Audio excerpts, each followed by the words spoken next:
The second part of our program begins now. I now invite and request His Grace, Archbishop Felix Anthony Machado, to chair the session and to release another book of Professor Wilfred, Christians for Better India.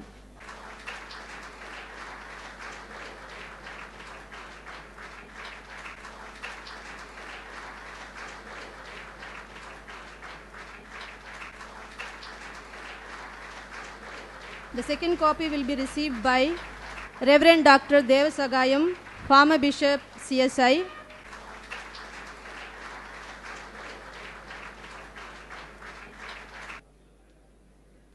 Thank you, Your Grace. Friends, we had to be very formal, but now we can be a little informal and more relaxed. So I'm happy that so many of you have come from different countries, great scholars, who have made this volume what it is. It's the fruit of 35 scholars from 20 countries and from 4 continents. Some of the best in the world on each of those subjects. So I'm really honored and elated that several of you have come here, and I extend a very, very warm welcome to our international scholars, guests. And I'm happy now to say a word of introduction to Archbishop Felix Machado, who has been a professor of theology in St. Pius College in Mumbai, and then for many years, 18 years if I'm not mistaken, he was the secretary of the Vatican Secretariat for Dialogue with Other Religions, an important office, and very much he has been in all these years in touch with leaders and others from various religious traditions. And it's a special honor that he has come over from Vasai, where he is now the Archbishop, and it is also a privilege that he has released this new book. And I invite him now kindly to say a few words from his area of interreligious understanding. Dear Father Felix and distinguished gathering here, I hope it is not anticlimax. We have had such a great privilege to witness the release of a great volume, the Oxford Handbook of Christianity in Asia. But I consider it my very distinct privilege to be invited to release the book Christians for a Better India by the same Professor Felix Wilfred. I know Father Felix Wilfred for many, many years, and I have great admiration for him for the simple fact that he is a real academician, a person who takes up a theme and goes deep into it, and from scientific point of view does justice to the topic, but at the same time he remains a person in touch with the day-to-day realities and in touch with people. These two aspects are very important also for us. I speak for myself as Christian, always to approach topics like interreligious dialogue, for example, from this perspective, that a person who engages himself in building bridges across religious boundaries must be rooted in scientific approach to see various dimensions of what we are talking about,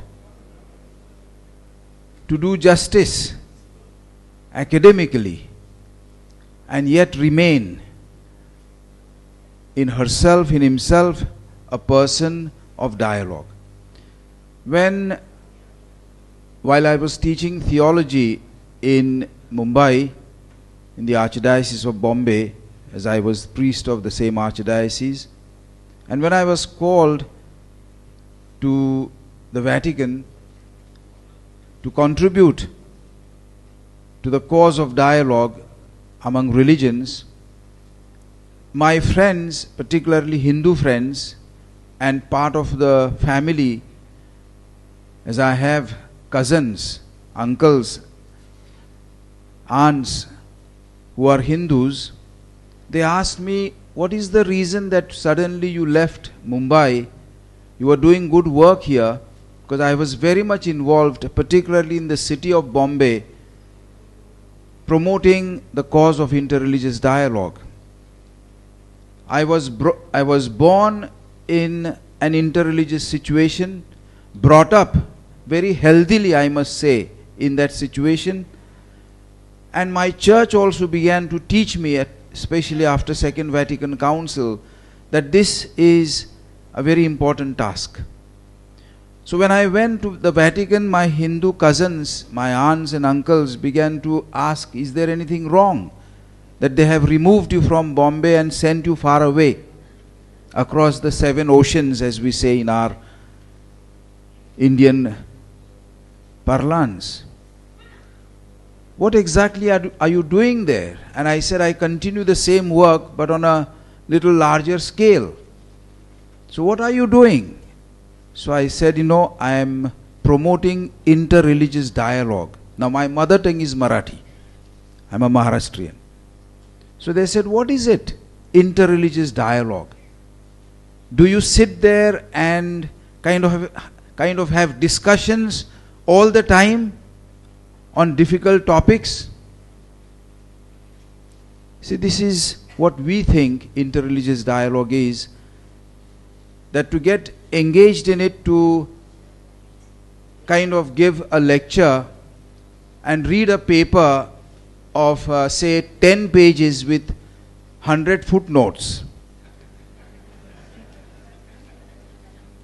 I said, no, I don't do that, although that would be very important for me also. When Christians for a better India are to get themselves involved, and I think every Christian, not only in India, should get involved in interreligious dialogue. As Cardinal said, this is the urgent need of the hour. We have given wrong signals to people that we, men and women of religion, especially leaders in the religion, only care for our own agendas. But especially in India, and I'm very happy that this topic is addressed by you, Father Felix, Christians for a better India, we have not only our Christian faith that teaches us to get engaged in interreligious dialogue, but as Christians in India for a better India, we also inherit age-old culture much before the incarnation of Jesus Christ, perhaps 250 years before. Emperor Ashoka had, when he got converted to Buddhism, had in almost all places in India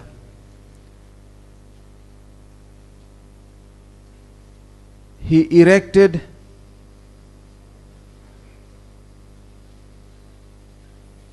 kind of hoarding boards we would call today, which seem very cheap, but in an artistic manner, keeping with the Buddhist ethos, asking people that if you want your religion to be respected, first respect the others and their religion.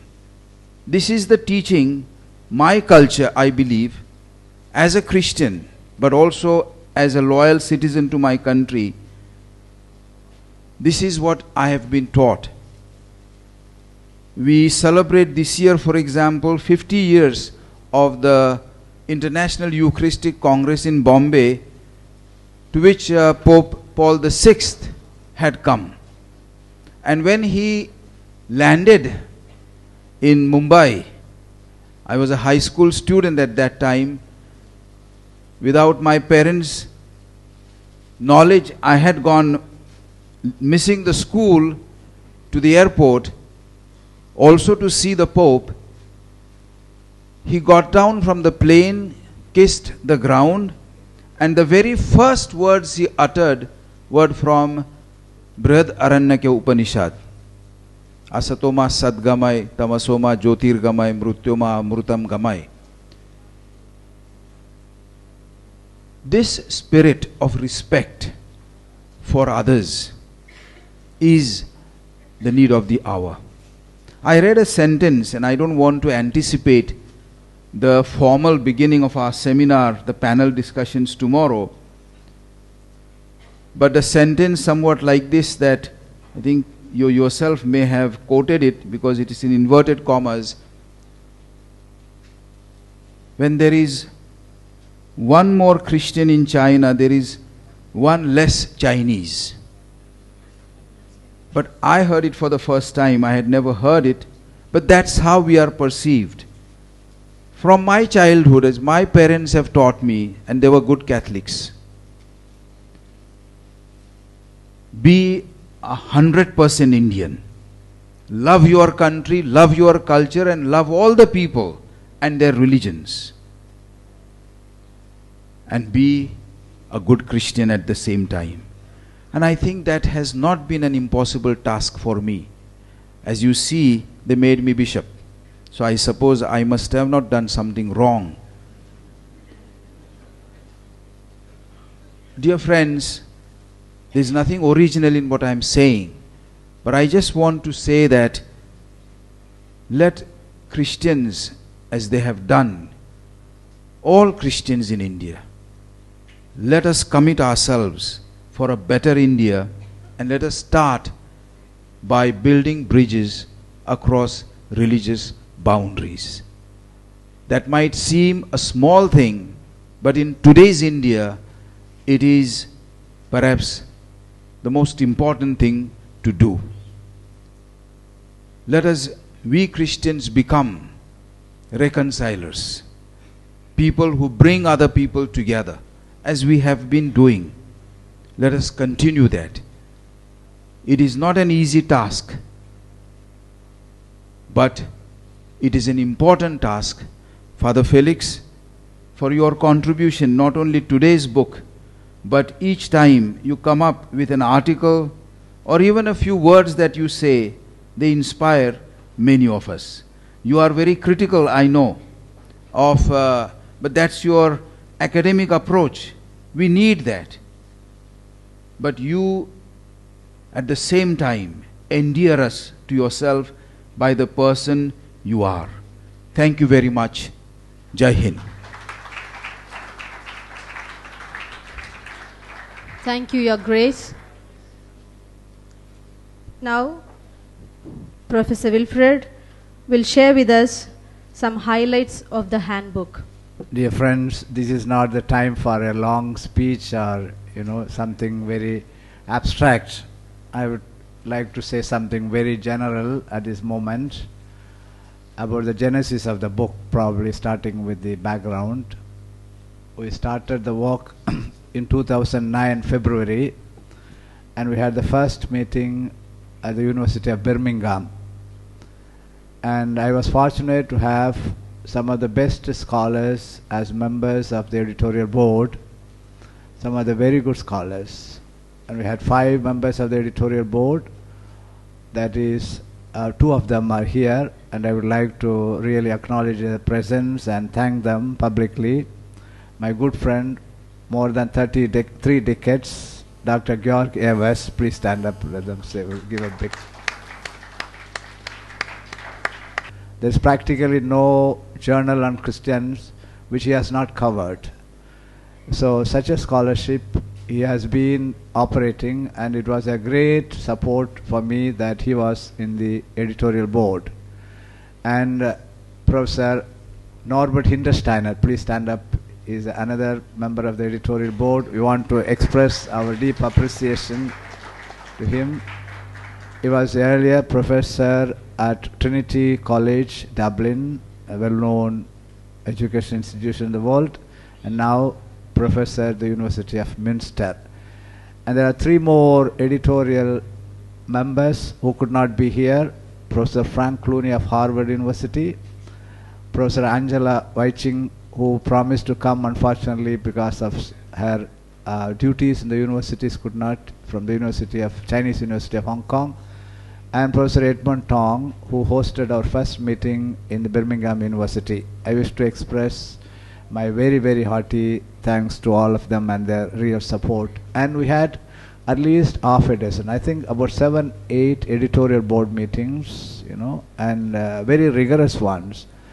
And they went through very rigorously. Therefore, it was not simply collection of some, papers and then put together. Every sentence, everything was thoroughly scrutinized.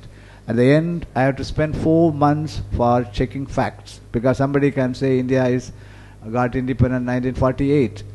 Of course, you can't afford to make such a mistake, So you have to check every fact, every name and everything. And this was, the support of the members of the editorial board, and also we consulted other scholars all over the world. And our selection was, when we said, we should choose, as I said, the best scholar in each topic, and to some extent, great extent I must say, we have succeeded. But I also must acknowledge a lot of limitations. Probably many people may not find in the book what they would like to see it.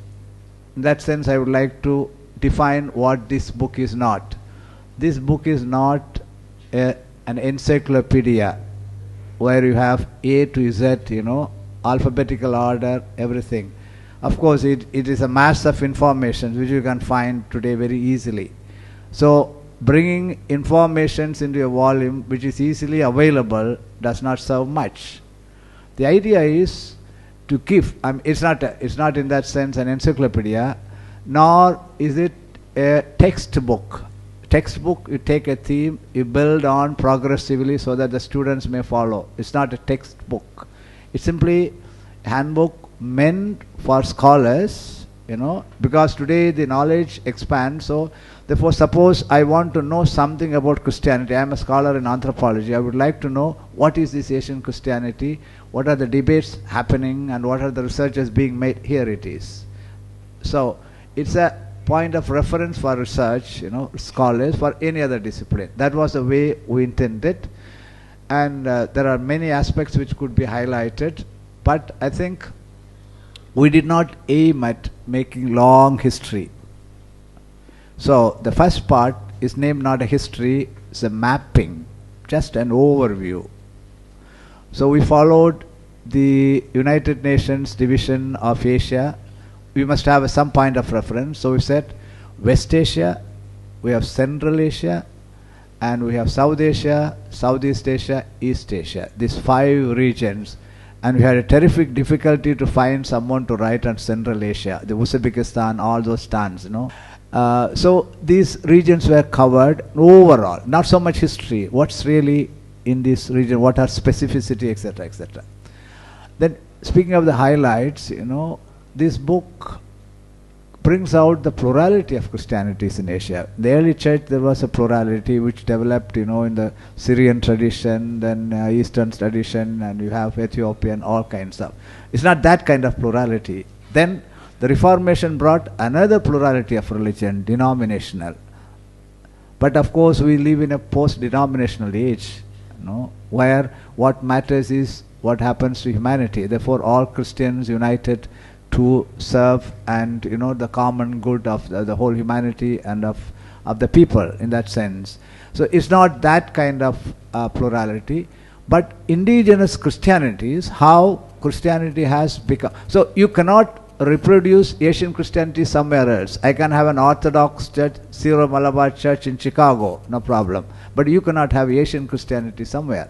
That means it is totally rooted and indigenous. So this plurality which comes out of the encounter.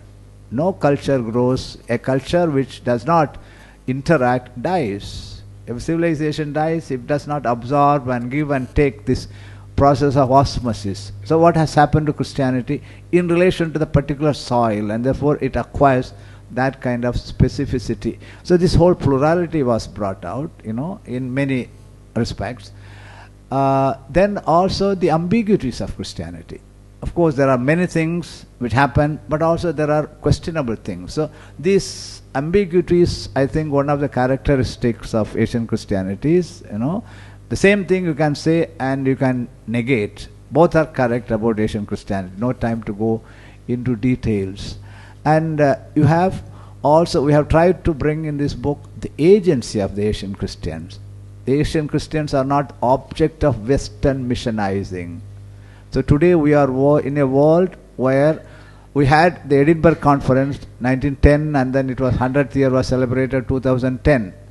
Okay, now is a time from world mission to global Christianities. That's a shift from world mission. So it's not a question of what we did in Edinburgh and now what is the mission, but a whole shift, the understanding of Christianity from the perspective of mission to global Christianity. That means African Christianity is very different, So the unique characteristics. So we try to bring out what is more specific to Asian Christianity. That was the concern. And I think one of the contribution of this volume is that it breaks the conventional understanding of Christianity and tries to bring a new methodology of understanding, new frames of reference to be able to understand what Christianity is. And I think that methodological aspect, which was not intended, was not on purpose, but cumulatively resulted that way. Now, a book of this size, relatively small, 2/3 of humanity is in Asia, you just can't bring out. So you cannot expect now on each country, it's not an encyclopedia where it gives you all the information, no. So we said you have to talk about Asia, at the same time not in general. What do you say about from Pakistan to Japan, all these things? You cannot. Don't talk about very general things. So we said we maintain a pan-Asian vision, but tackle the subject in relation to a particular situation. For example, peace and war and peace, Christianity. You can talk about what's happening in Iraq, we can happen, Indonesia, all kinds of things. But we limited that to Sri Lanka. So there will be a contribution, on this question of Christianity, how it has faced the question of war and peace in that particular country. Or take a Christianity and democracy, a general topic. You can go on enumerating from one country to the other. That doesn't serve much. So we said the Pan-Asian perspective, what we can learn from one country to the other. So we took the case of Taiwan, the democratic struggle in Taiwan, So what are the lessons for the rest of the world? So this is the way we proceeded. And I must conclude that this book has a lot of limitations. Maybe it will disappoint many of you. Maybe the thing you would like to see, it is not there, because it's impossible, within this small volume, or rather small volume, to bring all these, the varieties and plurality. And it's possible that, this volume does not, come up to the expectations of many. Nevertheless, this is a small contribution which presents, let us say, probably the image of kaleidoscope, is more appropriate to describe the book. It's kaleidoscope, the plurality. You see, kaleidoscope is so many, you change this way, that way. So it gives you an enormous varieties of perspectives at looking at the Asian Christianity in a very fluid way, because the realities are fluid. Pantare, Heraclitus said, everything moves, everything flows. So this understanding of fluidity, because nothing stands, everything is, you have the whole universe is on movement, you know. The religion cannot stagnate. The movement is the, the important. So how do you look at a religion? Therefore, here's also an important question of identity construction. So I have many times, now I'm going to speak next week in Louvain University on religious cosmopolitanism, which goes beyond interreligious understanding. Interreligious means you have definite identity. Here is a Muslim, here is a Buddhist. Now how do you interact? Fine, it's good. It needed, because we want to overcome also, you know, communalism. But we need to go, because here we understand each religion as a very well defined, but this understanding of identity is being challenged by cultural studies, anthropology, etc. You cannot have that kind of rigid identities. Therefore, it's important of part of culture that a person gets a skill of being at home in any other religion, in any other religion. So I feel at home when I go to a Buddhist temple, you know. So this is a part of a pedagogy and education called cosmopolitanism, which is not an elitist ideal, but must be an ideal which needs to be a general kind of approach to everybody. So these are some of the very, very general and vague, and I think the conversations we are going to have, we have to deliberately name it conversations. I will later tell you why. We will go little into these various panel discussions, etc. So as you see, our discussions are seen not a kind of lecturing down and listening, raising some question, because we have a number of great scholars. We want to make best use, exploit their presence and their insights. Therefore, bring scholars into interaction, record it. Maybe something comes out of it, and that will be another step. This is not the end of everything, you know. So how do you proceed further? And that would be the kind of conversations which we are looking forward to the next 2 days. And maybe when we begin tomorrow at 9 o'clock, we will discuss and see. Thank you very much.